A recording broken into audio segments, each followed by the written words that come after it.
Hello, everybody. Good evening.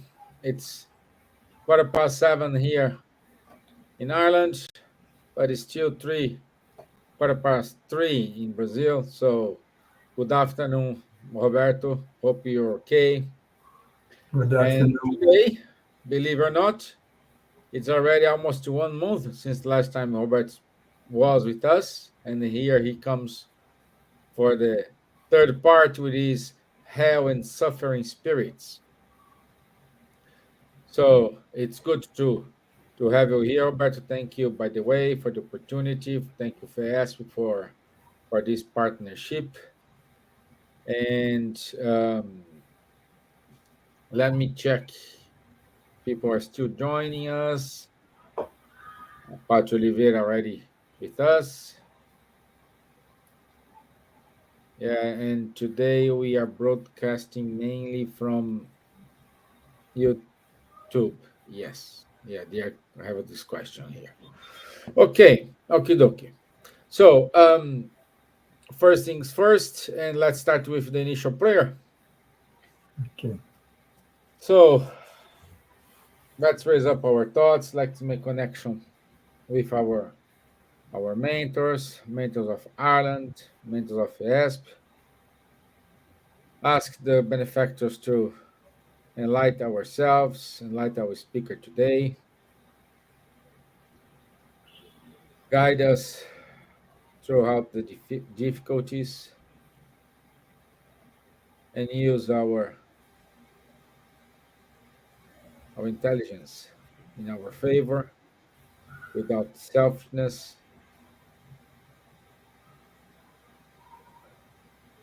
May this good vibration reach out those brothers who are in the hospitals,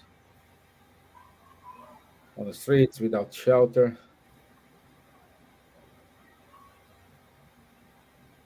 So be it. Amen. Okay.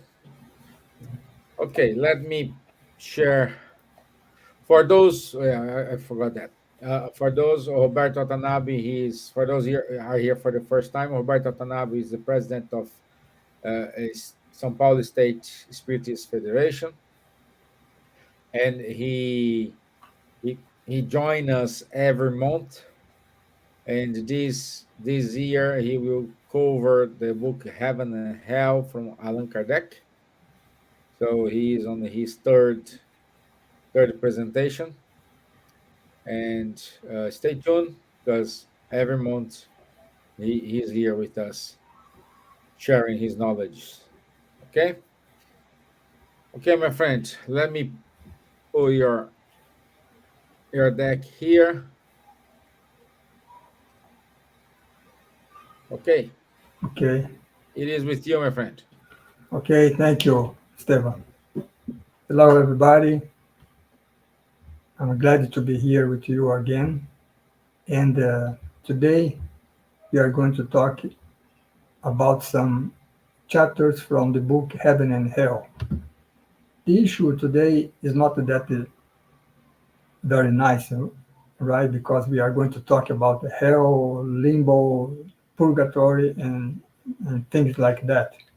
But then we will give you the view of the Spiritism, and we will take some cases from the second part of the book, where we have some communication from spirits that illustrate the spiritist view. So let's start by this issue today: hell and suffering spirits. Uh, we'll be starting by talking about the conception of a hell. And this is a conception that people from the ancient time already had. And it is based on the intuition of the future punishment, according to what the people had done in their present life, uh, done of good or evil action, and then the consequences uh, from that. So that's the origin of this such idea of hell based on this future punishment if we practice evil deeds while we are here on earth incarnate. And so that's why the ancient people, for them, the future life, which is the life after we die, should be happy or unhappy according to the good or evil they practice during their life on earth. It is interesting here because we what we can see here is that the ancient people already had the belief in the immortality of the soul, and so that's why they had some conceptions about future life. But as they were still dominated by matter, by the corporeal life, they imagined a picture of a future punishment if they did uh, evil deeds while they were here on earth, and the rewards if they did good deeds. And such punishment and rewards would be more physical than spiritual. So it would be like after we die, we should remain with a kind of a corporeal body, which today, according to Spiritism, we don't have anymore this idea. But at that time, they had such idea. And then that's why if they lived in hot climes, such ancient people imagine a hell of a fire. And if they lived in frigid regions, they would imagine a hell of ice. So this is the origin of the idea of a hell. Of course, when we are talking about hell, we are talking about the situation where they did evil, bad deeds, right? While they were here on earth. And so we are going to talk here about future punishment because as a consequence of those evil deeds. And such idea from the ancient people, pagan people, was also incorporated by Christianism. So that the Christian hell is also an imitation of the pagan hell. So that in the Heaven and Hell book, we read that the pagan hell dramatized by the poets, by the pagan poets, was perpetuated by Christians who had their own bards, right, their own poets. And both conception of a hell have the physical fire as the element of a torment, because fire symbolizes the most atrocious means of suffering. You see that in the Middle Ages, for example, we had that situation of the Inquisition, for example, where people who were accused of uh, being against the laws of the church, they were burnt. Right? And so this is the basis for the idea of a hell. And so that, like the pagans, Christians also have their king of hell, which is Satan. The pagans have, for example, Hades. Well, it's a god that governs the underworld. And Christians have the idea of Satan, which is the chief, let's say, of all the bad spirits, which they call demons. We are going to talk about that in I think it 2 months from now. And so Satan recruits victims everywhere on earth and thrills at the torment them, especially after we die. So if we have done lots of evil deeds while we are here, after we die, Satan would be waiting for us there, right? To torment us with fire. And they also, Christian, pagan and Christians circumscribed the place of a tormentor. So there were a kind of a physical place where such torments would occur, and that would be in lower regions, or in other words, the center of the earth. So that is the idea, right? That they had on the ancient times, and then after that, on the especially on the medieval times. Although such idea of a hell, Satan, the Christian had until today they had such kind of a belief, and so Christian sects they believed that we as spirits, uh, we while we are here living on earth, depending on what we do while we are here, after we die, we we have only two extreme situations for us: either perfect bliss or absolute suffering. In other words, heaven, which is the perfect bliss, if we have done well while we are here, or hell, absolute suffering, if we did bad, evil deed, right, while we are here. And then they also had a conception of purgatory, which is something between the two. But purgatory is only an intermediary and temporary position, because if the person, the evil deeds that the person accomplished while he or she was here on earth was not that serious, or not that big, then after dying they would be sent to this purgatory, right? So, and then they should take some time there, and if someone pray for them, then they would, after that they would go to heaven. So at the end of the day, uh, they the Christians belief involved these two extreme situations: heaven or hell, right? A soul could go to purgatory, but after that he or she should be elevated to heaven.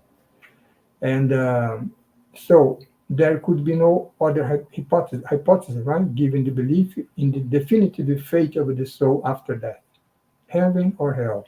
So this is very dramatic, right?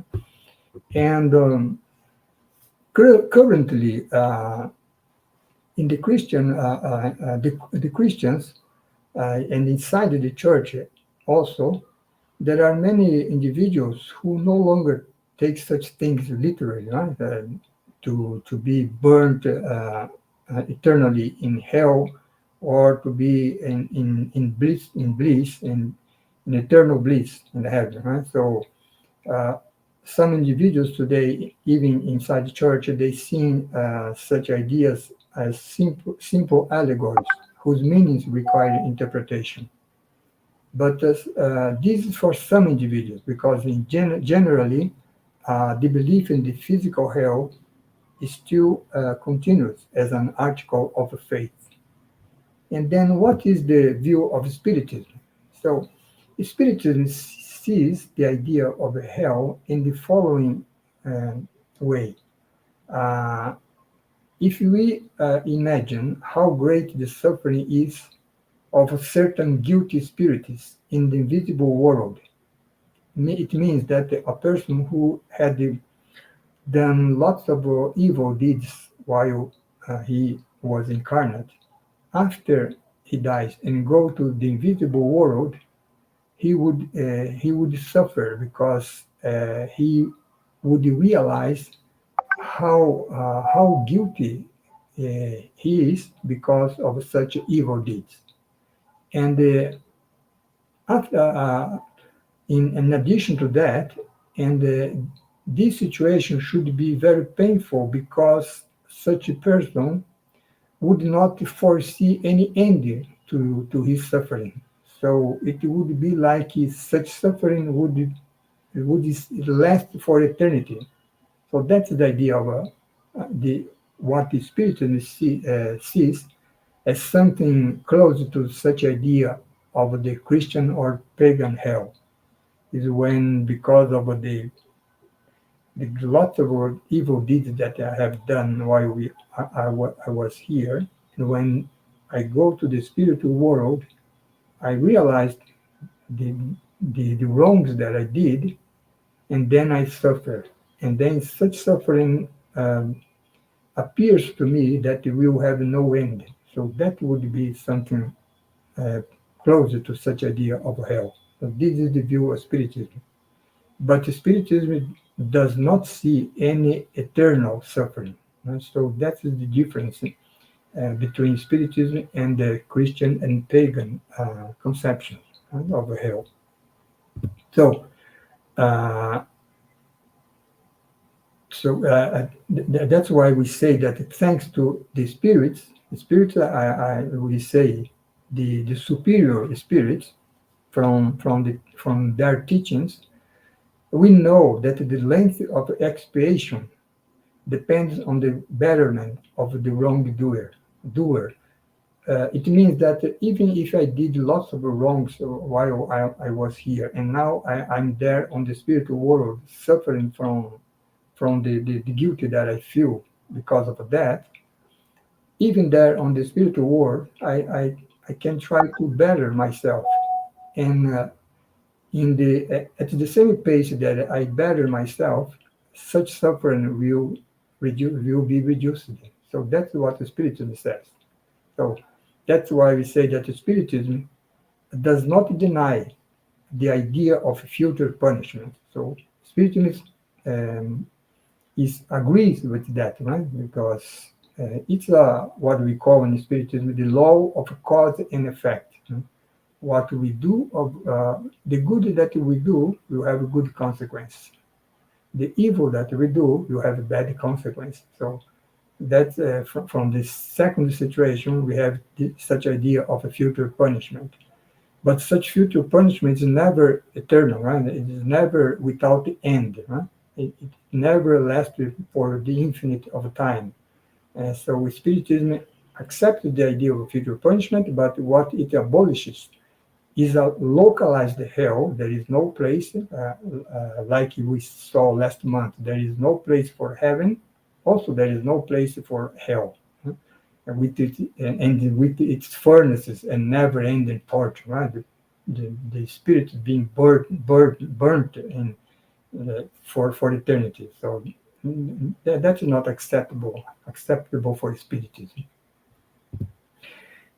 Because Spiritism says if there is a definitive fate, heaven or hell, there can be no progress, because if the person did the good, he goes to heaven and stay there for the eternity. No progress. Huh? If he does evil deeds while they are he's here on earth, then he goes to hell and stay there for the eternity. So there is no progress. So that's why we say in Spiritism, if there is a definitive fate, there can be no progress. Whereas if there is progress, then there can be no definitive fate. And this is what Spiritism defends, right? There is progress. We as a Spiritists, we progress. So there is no definitive fate for us, right? Heaven or hell. We are all always progressing through reincarnation, and that's why we read in the Heaven and Hell book that Jesus resolved such issue when he stated that there are many dwelling places in my Father's house, meaning that in the universe there are lots of worlds in many evolution levels, and as the spirit is progress in him or herself, he will live in such worlds at a much higher levels as he evolved more and more. So for from this we can see that there is no idea in Spiritism of a heaven where the person will live forever after just one life, or hell that the person also another person would be lived forever also after just one life. So That's the idea that we have here. So to to illustrate the spiritism view, let's take this case here. This is a woman called Claire, named Claire, and she communicated in the Parisian Society. Parisian Society was society in Paris that was, let's say, presided by Allan Kardec, the founder of the Spiritism. And Claire communicated herself there in 1861. And here, what she says, what we heard from her, we hear complaints of a woman whom the medium had known while she was alive. So it means that such a woman was communicating to a medium, a woman, and such a woman had known she while she was alive. And then what she says? She says, "I'm here, the miserable Claire. I'm suffering. I see only silent and indifferent shadows." So it's like she felt totally isolated, right, from the rest of the world. She didn't see nothing, just shadows. Huh? It's silence. And she says, "I'm suffering." And then she is very disturbed by the situation, right? Because she says that the resignation and hope in such situation are mere words to those who know that their sufferings will last throughout interminable centuries. So here we can see, right, the idea that the spirit is suffering, and she, in this case, does not see any end for such sufferings. For her, such suffering would last throughout interminable centuries, right? So that's the idea of, let's say, more closer to hell, that we have in the Spiritism. But what is interesting that the main reason why she was communicating there in the Parisian society is because she was being aided, she was being helped there, because she had this opportunity to communicate, to talk about her sufferings, and then receive some help from the medium, from the people who was there in meeting in the society, in the Parisian society. That's why at the end of her communication, she says, "I don't know what force keeps me drawing me to you." She means to the people who were incarnate, people who were reunited there, right, on the Parisian society. "Might you be my salvation?" she said. Right? "I depart from you feeling calmer and rekindled." So because people there was praying for her, was giving her good advice, and then reducing, well, her suffering. So that is something very important that we have in the Spiritism, and we have in the Spiritist centers, right? There, spiritists of the dead go there and they receive such orientation, such good words, praise, and that you calm down them and modify, let's say, their mindset from suffering, from seeing no end for their suffering, and then to give her to give them hope. So that's something very important that we do in the spirit centers. We don't help only incarnate people who look for us, who come to us in the spirit center. We also help the spiritist, right? The spiritist of the dead who comes also for help. So that's very important to hear. And so then the spirit Saint Louis, who was the spiritual president of the Parisian society, he was is the king, right? Saint Louis, who lived in the 11th century. So then he's as a spirit, he clarified the situation of Claire, right? So he says that Claire, while she was living among us, Claire enjoyed what you might call earthly happiness. Earthly, because from the point of view of the corporeal life, right? Which is beauty, fortune, pleasure, praise. So she lacked nothing. And what did she do with that, right? St. Louis says, right? She was self-centered, right? She was dominated by selfishness. She only loved herself, and now no one loves her. So that's why she feels like she was totally isolated, right, from the rest of the world, there in the spiritual world, because as she didn't love anyone while she was here, nobody loves her when she was there, right, in the spiritual world. So that's why she finds herself isolated, abandoned, and that's what comprises her torment. So that's a very interesting situation. She's not burning into fire, right? The, the suffering is totally mental, right? It's moral. It's from her mind. It's not physical. So that's something that Spirit clarify to us. So, and she sees nothing. Such nothingness uh, uh, appears to her that would be something with no end, right? So that which seems eternal to her. So that's the situation here. But what is interesting that after some time she comes again in the Parisian society and see what is her mind, or what is the situation for her mind, her emotion. She said, well, now I am at peace and resigned to expiating the wrongs I committed.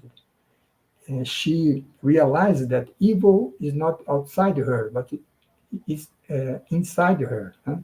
And then she said that since the state of our soul either lower or elevate us, that means that we are our own judges. So this is also very important that we learn in Spiritism, that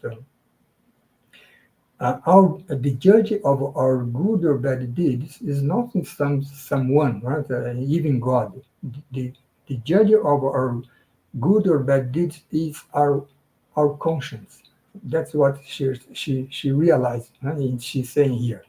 And but she said, well, I still crawl, huh, but I no longer hate, and I can now conceive of the ineffable happiness of divine love.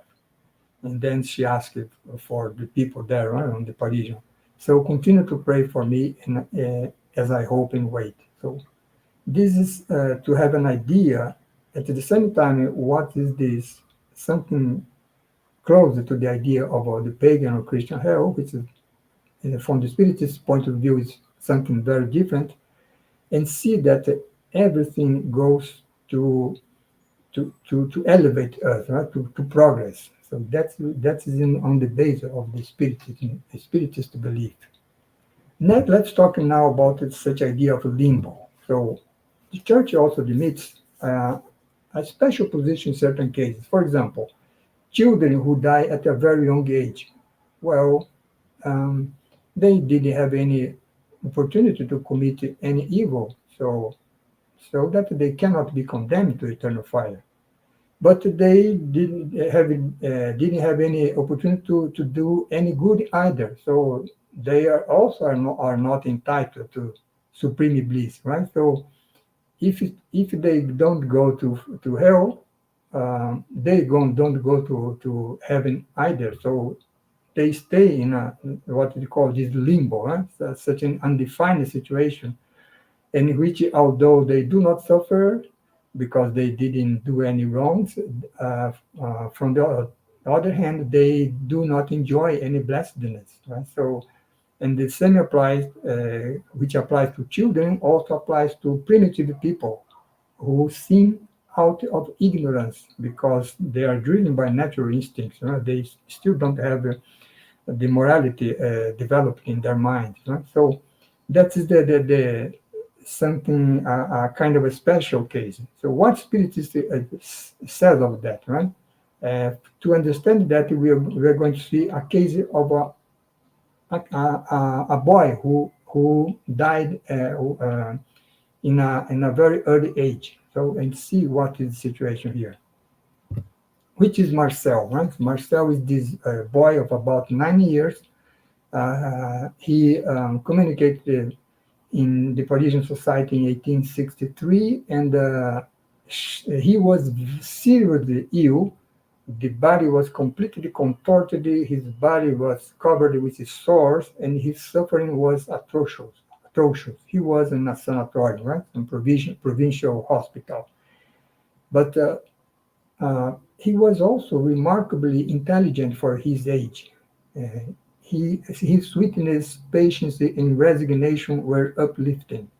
There was a doctor who treated him, and when he had some time, he used to read some books for the boy, and then he would be admired by the comments that the boy would do about what he was reading. So that's where he perceived he perceived the boy's intelligence, right? So, and he was very resigned for his situation.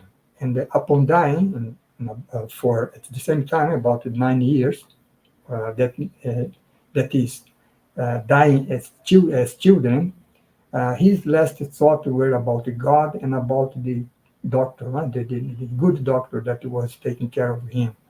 So this is what we see, and according to the let's say the church belief, such a boy would go to that limbo, right? So according to Spiritism, we must understand why such a boy was in this very suffering situation, right? So then we were Spiritism, as always, explained that about explained that with the concept of reincarnation, right? So let's see.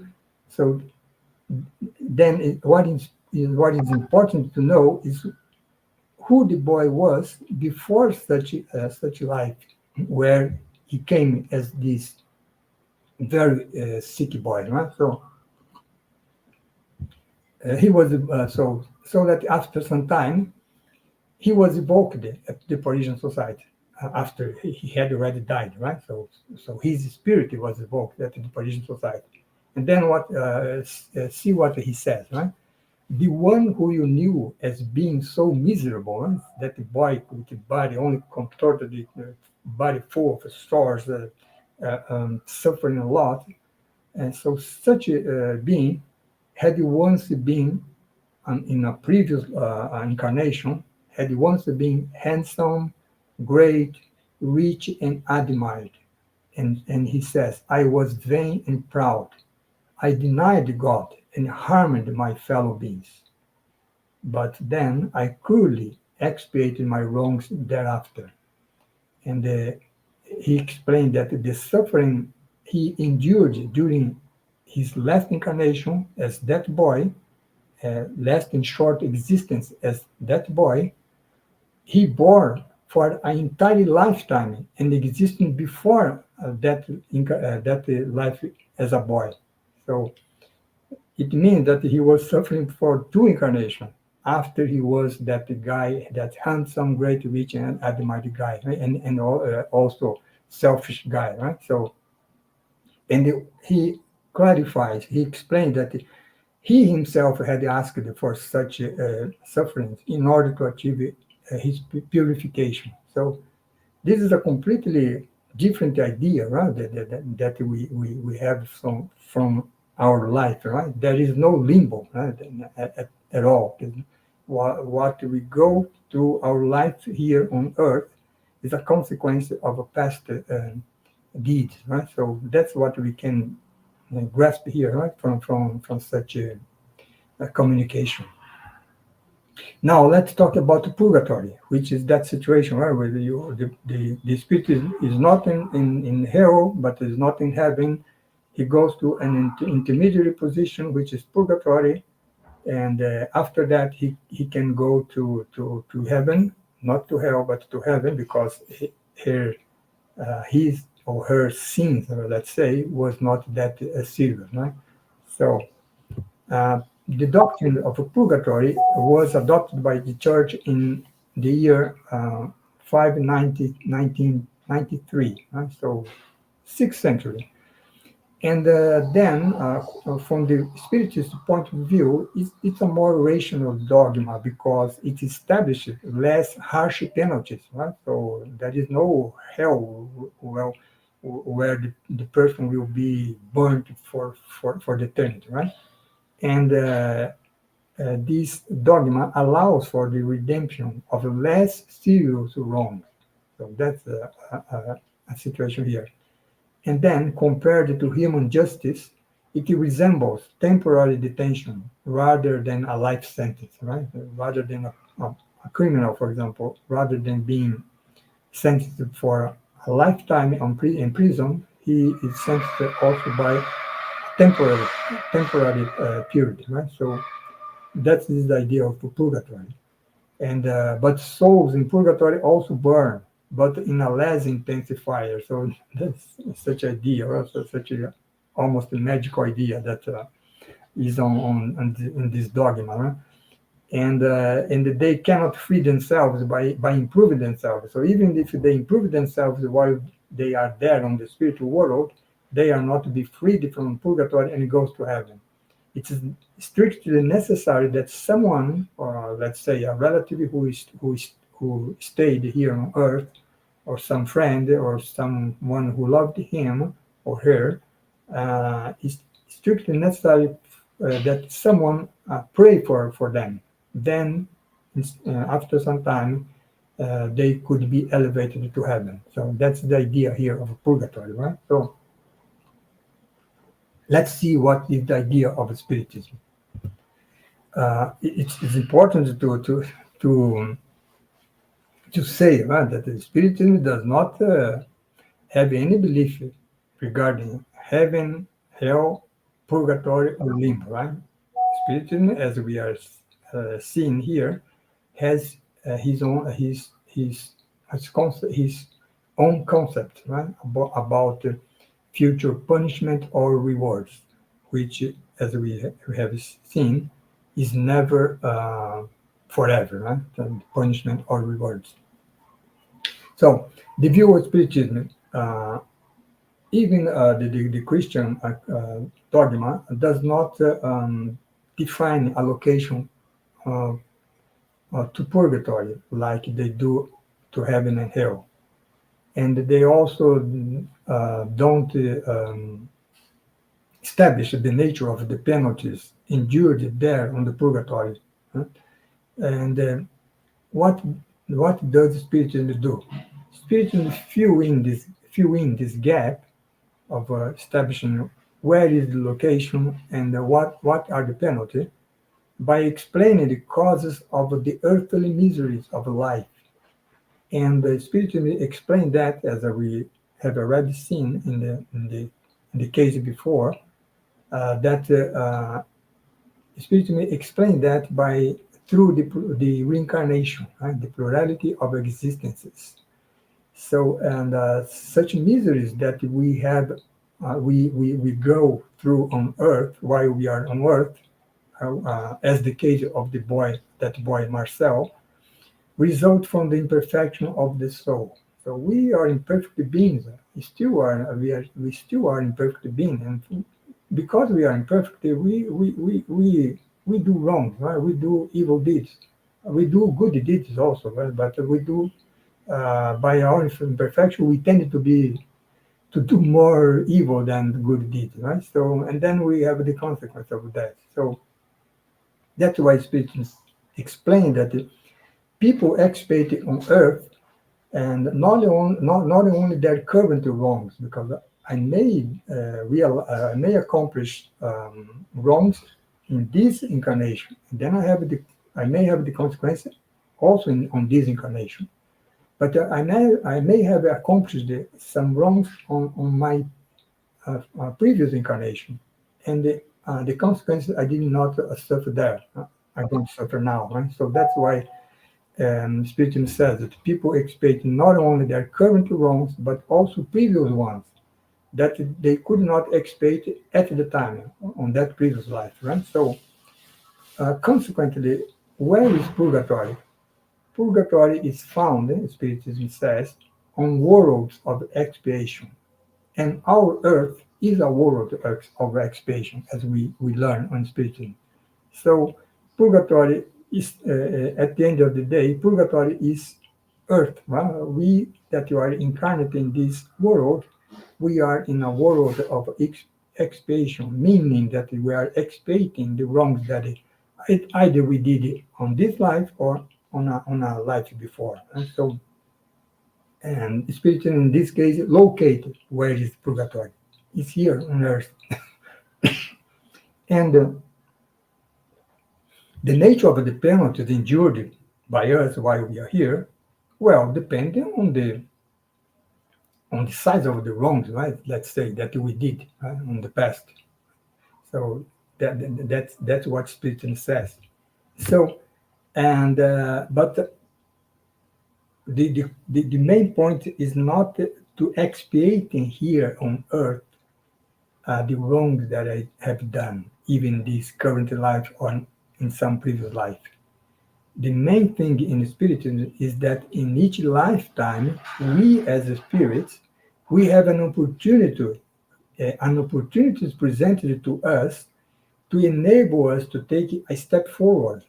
So that's the main thing. We are not here on earth, although we live in a world of trials and expiation, we say, we have that on the chapter 3 of the Gospel according to Spiritism.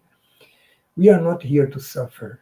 We are here to evolve. We are here to progress. We are here to take not only one step forward, but many steps forward, and until we reach perfection. And when we reach perfection, we will be happy. Right? So we will enjoy bliss. So that's what God wants from us. Right? So therefore, it is through successive incarnations that we get to rid ourselves from our imperfections. And that depends on us because we have free will, depending on each one of us to shorten or prolong our stay on this world. So that's very important, right? So God gives us the goodwill. God, in His infinite mercy, gives us infinite opportunities of incarnation to take our steps forward in the way of evolution, right? So that's that's the view of Spiritism.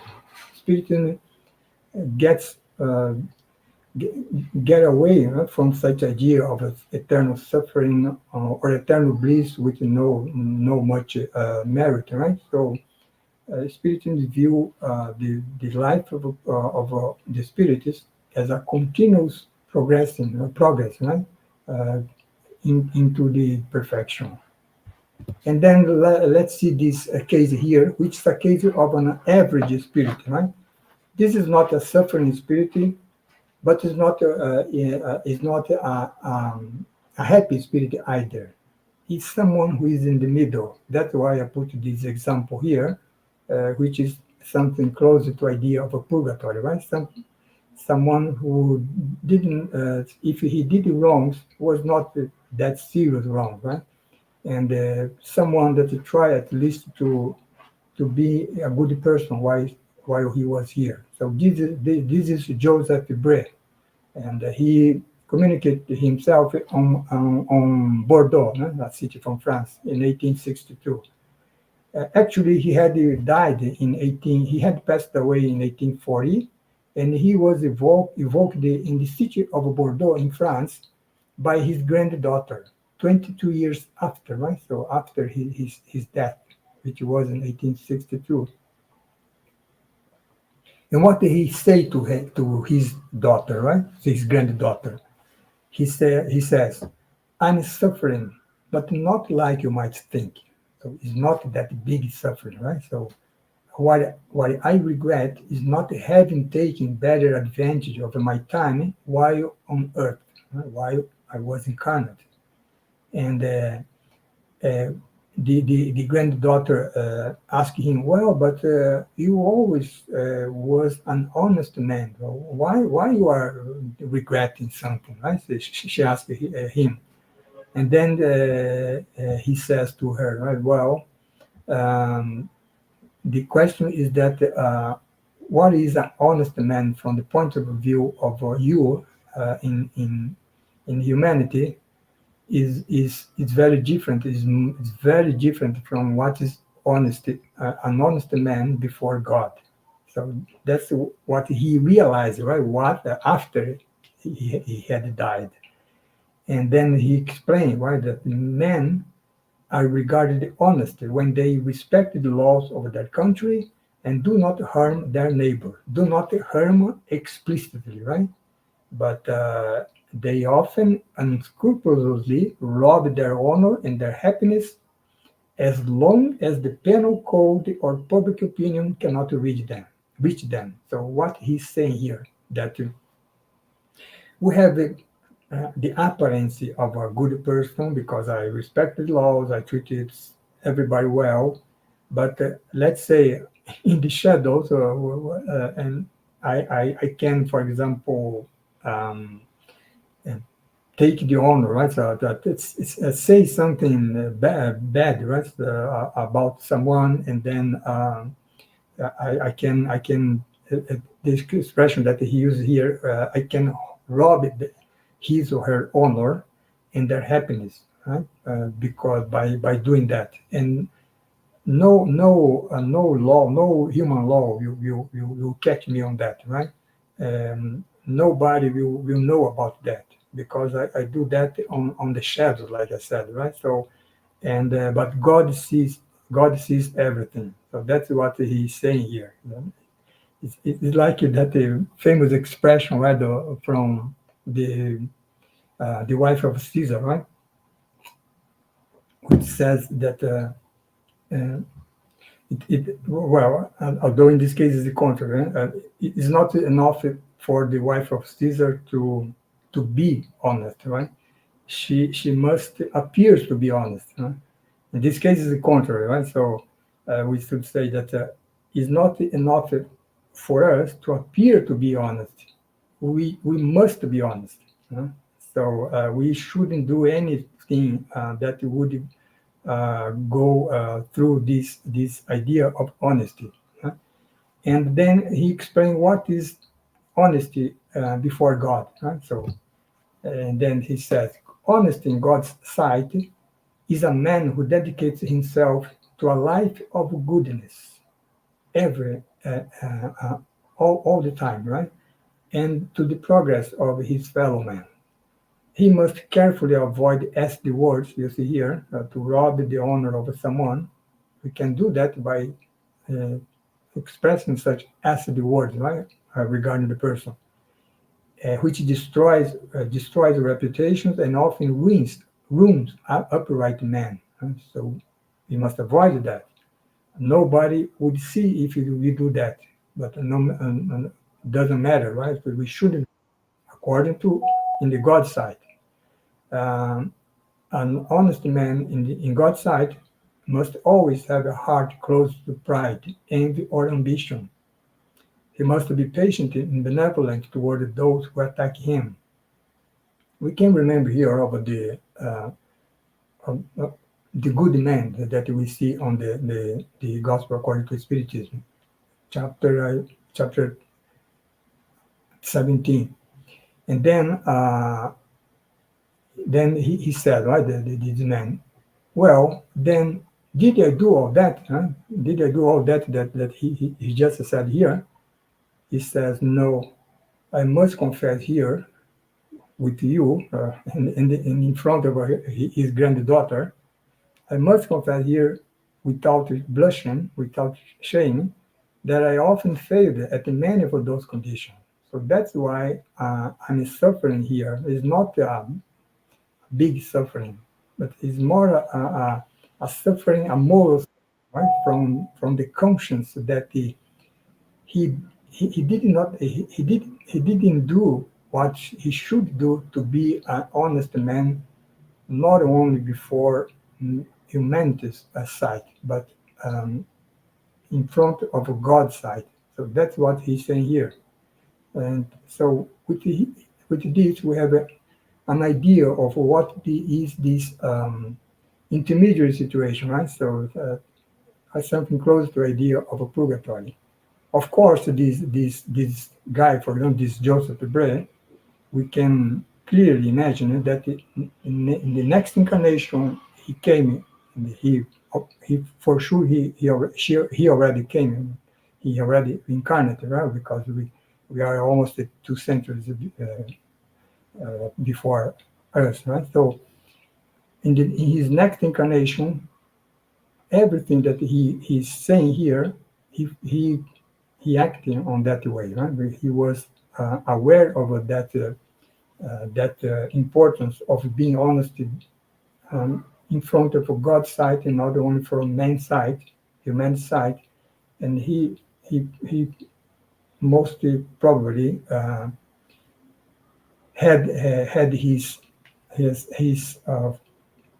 life, posterior life, so the life before this time, uh, acting in such a condition, right? So that's what I had today to give some idea of hell, limbo, purgatory, and how spiritism sees that, and what are the examples where we can better understand what is the view of spiritism regarding such issues. Well, thank you for being with me. So today we saw all these thoughts here. Next month we will see the doctrine. We will see a little bit more the doctrine of eternal punishment from the church, from the pagan, and then we will see what is the future punishment according to Spiritism. Okay, so and here we have the bibliography from the book Heaven and Hell. Thank you, Esteban. Well, thank you, my friend. I like this conversation Mhm. from the grandfather with the daughter.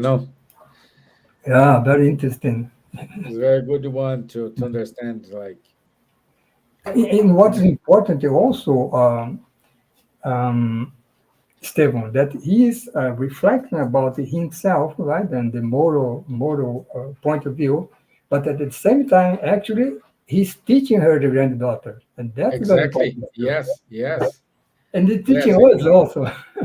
He's telling her, Yeah, do different, because if you do like I did, yeah, you're gonna end up like me. yeah, yeah, Yeah, exactly. Yeah, it is good. It is a eye opener for everyone. yeah, yeah. Yeah, good. So, uh, let me see if we have any question. I see here Patrice, Pachi, and Louvier are here. So while you think you have any questions, I just give a remind. In 20 minutes, 8:30, we will have our virtual healing.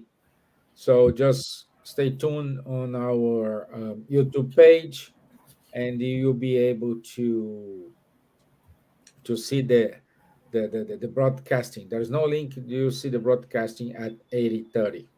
Okay. Okay. No questions, my friend. Okay, You are nailing it. okay. Yeah. No, and today I exceeded at the time, I think. No, no, no, no. It's fine. It's fine. It's fine. The subject's complex, and the book is very difficult as well. Yeah, So it's more than. Yeah. Would you mind to do a final prayer for us, please? sure, sure. Okay, so thank you, Stefan, again for this, as you said in the beginning, this wonderful partnership between Irish Spiritists Federation and the São Paulo State Spirits Federation, which is lasting for 3 years already, right? We are going to the More than. I think we're going to the fourth year. fourth year, right? So Yeah, yeah. that's very good. So then let's thank all the spiritual benefactors. We oversees the Irish Spirit Federation, also here the São Paulo State Spirit Federation, helping us to divulge the spiritism to everybody who are interested in knowing about the meaning, the real meaning of our life. Why, as Kardec says, why we are here, no, where we came from, where we are going to, why we are here on Earth. So let's thanks all these benefactors for always helping us, and also thanks Jesus, who is in the foundation of the Spiritist doctrine, and uh, and finally to God for this, for His infinite kindness and mercy to ourselves, allowing us through these infinite incarnations to evolve in order to someday maybe we are going to face Him, see Him face to face, because of the perfection we will have reached then. So be it. Good. Wonderful. Once again, thank you very much. Thank you, everyone who joined us online. By the way, next week, next month, what time, which day you are free? 16 of April. 16. No, if you want, can Yeah, be another date. I'll be in Brazil on the 16th. Ah, would you like it before or after? I'm leaving Ireland on the Mm. 13th. So Mm. if you can do on the Before Tuesday, uh, 9. Tuesday 9 is okay. Otherwise, we need to do this in May. No, Tuesday 9 is okay. 1 week doesn't make any difference to me because I always prepare weeks ahead. Okay, okay. So let's do it on the 9, Okay, 9 of 4th. Okay, great. 9 of April then. Yeah, 1 month. Okay. Thank you.